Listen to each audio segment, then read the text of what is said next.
So what I'm going to do is every day or every couple of days I'm going to read you some chapters from this book. Obviously it's back to front for you there, but it's The Ghost of Grania by Michael Morpurgo. He wrote War Horse, he wrote Kensuke's Kingdom, Twist of Gold, The Wreck of the Zanzibar, and he's a really fantastic author. If you get an opportunity to read some of his books over this break, that will be a brilliant thing to do for you, okay? Now, Grania was a real life person, and she was a pirate who came from Connemara. Now, if you want to, you can just Google Grania, and she actually did meet the Queen of England, but she is a wonderful character from Irish history, and the very fact she's real, but also she was a great warrior, and she just never gave up. And she had a tough life as well, but have a wee check on Google and see what you can find out about her, because she is a wonderful person to know about, and she's Irish history as well. So, Chapter 1, Smiley. Jessie was always finding bones in the great bog oak field where they dug for the peat for the winter fires. It was here too that her father found most of the wood he needed for his wood sculptures, his creatures, as she called them. She was forever going off there alone, mooching around, bottom in the air, looking for her bones. She had a whole collection of them, but she never tired of looking for more. Mostly they were just sheep bones, skulls, jaw bones, leg bones, vertebrae. She had shrew skulls too, bird skulls, all sorts of skulls.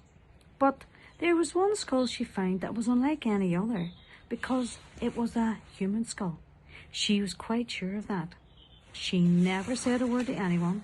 She kept it with the rest of her collection in the ruined cottage at the bottom of the bog oak field. No one but herself ever went near the place. She called him Smiley because he would keep grunting at her. She put Smiley in pride of place in a niche in the cottage wall, and from time to time she'd go and talk to him and tell him her troubles, which were many. Smiley would listen, stare back at her and say nothing, which is what she wanted. But as time passed, Jessie began to feel more and more uneasy about Smiley.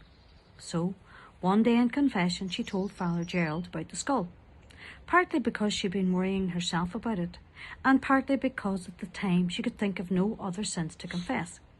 If she told him she had done nothing wrong, nothing bad to confess, he just wouldn't believe her.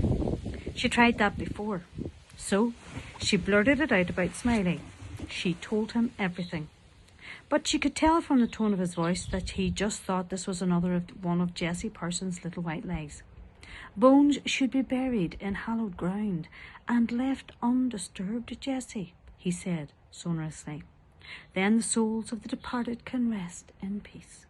So, one dark night, with the owl hooting at her from high up in the ruined abbey, she dug a small hole under the abbey walls and said goodbye to Smiley in a whisper, laid him carefully in the wet earth and covered him up. She felt a lot better afterwards, and although she did miss him for a while, she felt pleased with herself that she had done the right thing. From time to time, Father Gerard had asked after the skull, and she'd shown him one of her many sheep skulls. He laughed. "It's just as I thought, Jessie Parsons. That never was a human being. Did you know a sheep's skull, when you see one," he counted the teeth carefully, "I'd say that's a 6-year-old ewe by the teeth in her." Jessie went and put flowers in the unmarked grave just once. "I hope you're feeling better now, Smiley," she said. "I'll leave you be so's you can rest in peace, like Father Gerald said." And so she did. And as the weeks and months passed, she thought of Smiley less and less. All this happened a year or more before the rest of it began. And that's the end of chapter 1.